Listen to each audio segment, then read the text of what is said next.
Ce show dédié pour la Refoua Shema de Yosef Ben Victoria Bezrat Hashem. On continue sur Birkot Torah, les bénédictions de la Torah.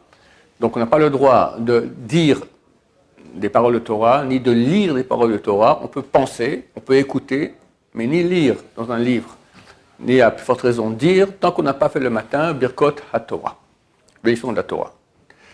C'est très très important. Si on nous pose une question, on peut répondre oui, non, mais pas plus que cela. Maintenant, on le fait quand? On le fait quand on a dormi une demi-heure, couché la nuit. Quand on se lève, on fait Birkot Torah. On a vu que si même plusieurs fois on se levait, on se couchait, à chaque fois qu'on se lève, on refait Birkot Torah si on a dormi couché une demi-heure. Ça coupe l'effet de la bracha. Alors qu'est-ce qui se passe si quelqu'un n'a pas dormi toute la nuit? La veille de Shavuot, la nuit de Shavuot maintenant, il y aura la veillée. Beaucoup ne dorment pas toute la nuit pour étudier la Torah. Le lendemain matin, est-ce qu'il fait Birkot Torah, oui ou non? Réponse oui, mais quand? Il le fait dès l'aube.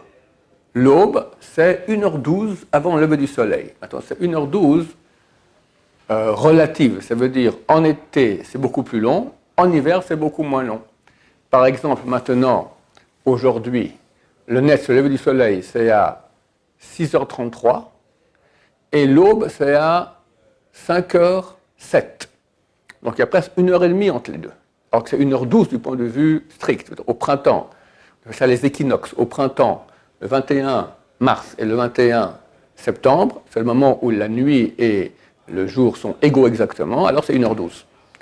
Après, ça va en rapetissant l'hiver, et après le printemps, en été, c'est beaucoup plus long. Donc, dès l'aube, on ne peut plus dire des paroles de Torah. Donc, faire attention à ceux qui vont étudier toute la nuit. Dès que l'aube arrive, fini. Tu ne peux plus parler des paroles de Torah, tu peux faire Birkot Torah, après tu peux continuer. C'est vrai qu'il y a 2 moments pour l'aube. Il y en a qui disent que c'est environ 20 minutes plus tôt. Et c'est 1h30 avant le lever du soleil. Il y en a qui disent 1h12, donc 18 minutes plus tôt. Alors il y en a qui disent que pendant ces 18 minutes, il faut faire des louanges à Dieu, d'autres vont au mikvé, pour ne pas rentrer dans le problème.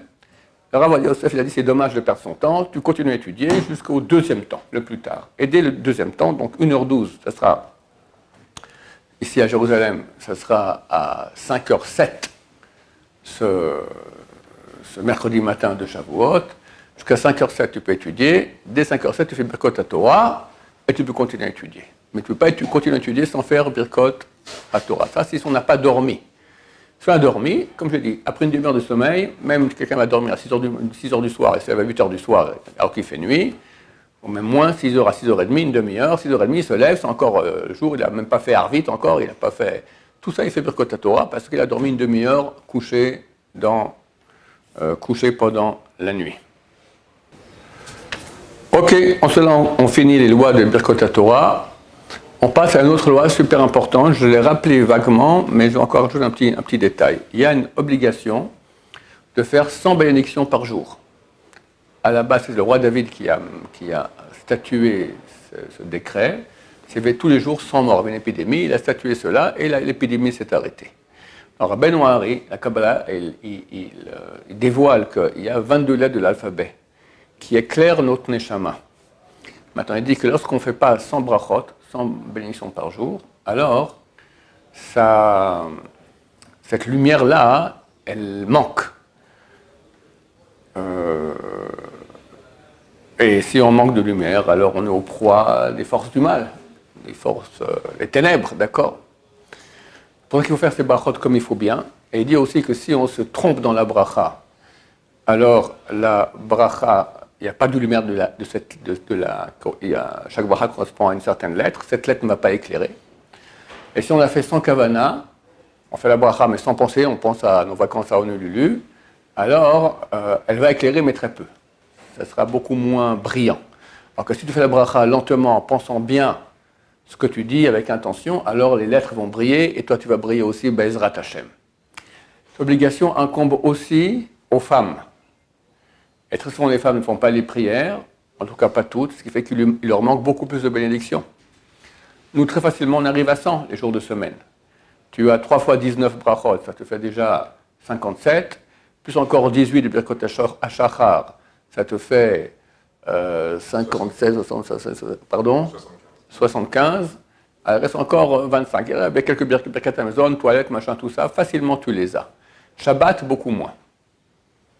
Shabbat, on a 3 fois 7 bénédictions, parce qu'on a 4 fois cette bénédiction, 4 prières, ce qui nous fait 28. Après, il y a Birkot HaShachar, ça fait 18, plus encore 7 brachot dans les 3 du matin, les 3 du soir de Kriyat Shema, plus 4 du matin de Kriyat Shema, plus Baruch Shama, tout ça, on peut arriver à 55. Ça fait 55 tout ça. Maintenant, si tu rajoutes encore les repas, alors nous on a l'habitude avant le repas, pour justement qu'il y ait plus de brachot, à faire avant le repas, on goûte un tout petit peu, très peu de priaès, un peu de hadama, un peu de shabbos, ça fait 3, avec Birkat Hamazon, ça fait déjà 10, 3, 10, ça fait 30, ça fait déjà à 85. 85, tu peux finir ta journée tranquille, d'accord? Il faut rajouter. En hiver, il faut faire attention, parce qu'on n'a pas beaucoup de temps. En été, tu vas bien aller boire plusieurs fois, tu vas aller manger, grignoter quelques petites choses à la cuisine, d'accord? La journée est longue, mais en hiver, plus court, faire attention à cela.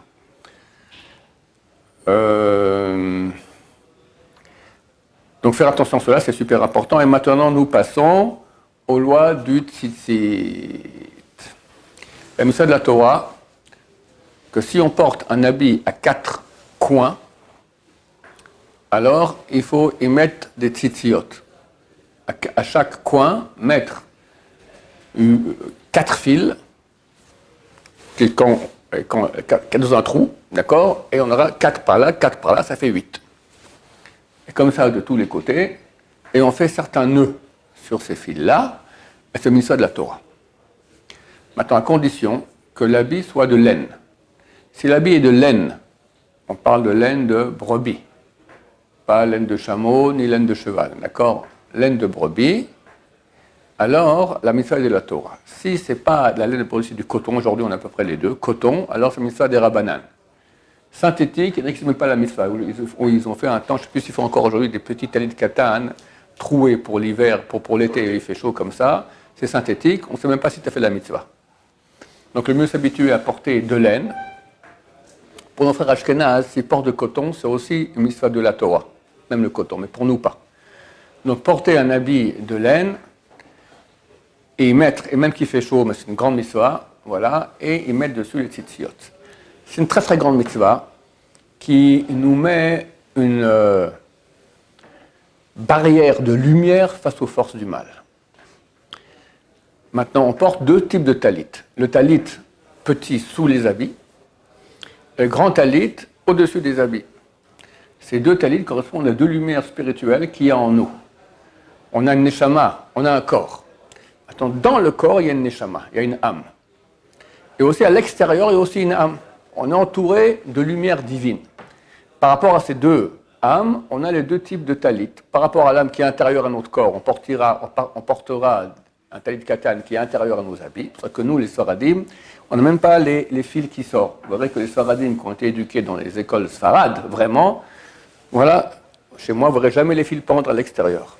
Ashkenazim dit c'est très mauvais, il faut absolument que les fils soient dehors. Alors ils vont comme ça, le Mishnah tout ça, et qui disent qu'il faut soit à l'extérieur. Les Sfaradim qui ont été éduqués dans les shivot Ashkenaz, ils ont pris l'habitude de les mettre aussi à l'extérieur. Vous pourrez voir les rabbins chez nous qu'on a ici les shivas, ceux qui les portent à l'extérieur, ceux qui sont étudiés dans les shivas Ashkenaz, ceux qui les portent à l'intérieur, ceux qui sont étudiés dans les shiva qui est Sfarad. Voilà, c'est moyen de reconnaître cela. Pourquoi à l'intérieur? Parce que d'après la Kabbalah, ça correspond à l'âme qui est intérieure, qui est invisible. Par contre, le talit, le matin, mais le grand talit, qui correspond au Or Makif, la lumière qui entoure, qui est beaucoup plus grande, qui entoure nos âmes. Quoi qu'il en soit, c'est une barrière très grande, notamment contre les tentations sexuelles des femmes, à Dieu ne plaise, d'accord, ça aide beaucoup à être sauvé de ces tentations-là. Pas qu'il n'y en aura pas, mais on aura plus de force pour y résister. Maintenant, comme j'ai dit, la mitzvah, elle est de mettre ces fils-là sur un habit qui a 4 coins. Donc, si je n'ai pas un habit qui a 4 coins, ben non, tu n'as aucune obligation. Alors pourquoi on se casse la tête? C'est seulement sur un habit à 4 coins qu'il faut mettre les fils. S'il n'y a pas, il n'y a pas besoin. Il n'y a pas de mitzvah. D'ailleurs, c'est bien ceux qui veulent. Est-ce que les chemises sont considérées comme un habit qui a 4 coins, oui ou non? Il y en a qui disent que oui, il y en a qui disent que non. Non, parce que ça n'a rien à voir avec un tzitzit. Qu'est-ce que tu dis? Il y en a qui disent non, il y a 4 coins. Tu en as 2 ici et 2 en bas. Ça vaut la peine, c'est pas obligatoire, de découper. Vous voulez que je montre ma chemise? Voilà, je vous montre comment j'ai bien fait, très mal découpé. Voilà, c'est bien, mais pas obligatoire d'arrondir un des angles. Vous voyez? Pas obligatoire, mais c'est bien. C'est une khumra comme ça, pas que tu portes un habit à 4 coins sans tzitzit. Alors pourquoi est-ce qu'on porte un habit à 4 coins avec tzitzit? Ne porte pas d'habit à 4 coins, tu n'auras pas la mitzvah de faire cela. Et ta chemise, tu te découpes là-bas, donc il n'y a pas de problème. En fait, il faut savoir que c'est une mitzvah positive. Elle n'est pas obligatoire. Mais c'est écrit que lorsqu'il y a du bouillonnement dans le monde, on punit aussi pour ça dans le ciel, quand tu peux faire une mitzvah positive et que tu ne la fais pas. Donc nous, on ne veut pas être punis parce que du bouillonnement, il y en a toujours, en tout cas dernièrement, avec le monde entier bouillit contre nous. Donc on ne veut pas être puni. Et d'autant plus, c'est une mitzvah qui est tellement grande. Il faut savoir que c'est une des seules mitzvot, il y en a 4-5 comme ça, qui équivalent aux 613 mitzvot réunis. Celui qui porte le tzitzit, pas chaque seconde, chaque fraction de seconde, il pratique 613 mitzvot. Et s'il porte de laine, 613 mitzvot de la Torah. S'il porte de coton pour un sarad, 613 mitzvot des Rabbanan, c'est beaucoup moindre. D'accord? Donc on ne veut pas rater cette aubaine extraordinaire. Alors exprès, on achète un habit qui a 4 coins pour pouvoir y mettre des tzitzit et faire la grande mitzvah. Bezrat Hashem. On continue encore un tout petit peu. On va faire certains nœuds sur ces fils-là. Alors, on fait un double nœud. On fait passer en trois, après on fait un double nœud. Il faut dire aussi, avant de commencer, quand on met le fil dans l'habit, dans le trou, il faut dire le Shem Mitzvat Tzitzit. Je fais ça en nom de la Mitzvah Tzitzit. Celui qui met le trou sans rien penser du tout, c'est pas valable. Donc, il faut penser là, c'est bien de le dire. On met cela et après, on fait des nœuds. Comme on fait un double nœud. Après, on fait des tours autour des fils avec un des fils. Il y a un fil qui est plus long que les autres. On fait des tours. Après, on fait deux nœuds, des tours, deux nœuds, des tours et deux nœuds. Maintenant, on fait combien de tours? Alors, il y a deux façons de faire. Une qui dit Yud-Ke Vav-Ke, qui se correspond à la valeur numérique du nom de Dieu. 10, 5, 6, 5. Mais c'est mieux de faire comme a dit Rabbeinu Hari, de faire 7, 8, 11, 13. Ça fait 39 en tout, Hashem Echad. 39, la valeur numérique de Dieu est 1. Et là, c'est très bien de faire comme ça. Et c'est bien, mais pas obligatoire, qu'entre chaque tour, on fait des tours, n'est-ce pas? On fait des groupes de 3 tours. Le premier, c'est 7. On fait un double nœud, 7 tours et un double nœud. Alors, on fera 3 tours, un petit espace, 3 tours et 1. Après, on fait un double nœud. Après, on fait 2, parce qu'on a fait 1 dans la dernière collection. 2, 3 et 3, ce qui fait 8. Après, on fait 11, 3, 3, 3 et 2. Après, on fait 1 et 3, 3, 3, 3, ça fait 13. OK? C'est bien de faire comme ça, pas obligatoire. Donc, il faut que ce fil-là fasse au moins 24 cm quand on l'achète, quand on le met. Si après, la lessive va se rapetisser, parce que c'est de la laine, ça se rapetissit, c'est pas grave. Mais quand on le fait, pour qu'il soit caché, il faut que ça fasse 24 cm. On compte depuis l'endroit où le fil quitte l'habit. Compte pas l'endroit où j'ai mis le fil dans le trou de l'habit. Dès que l'habit, maintenant, le fil quitte l'habit, il faut qu'il y ait 24 cm. Baruch Adonai, l'olam, amen, va amen.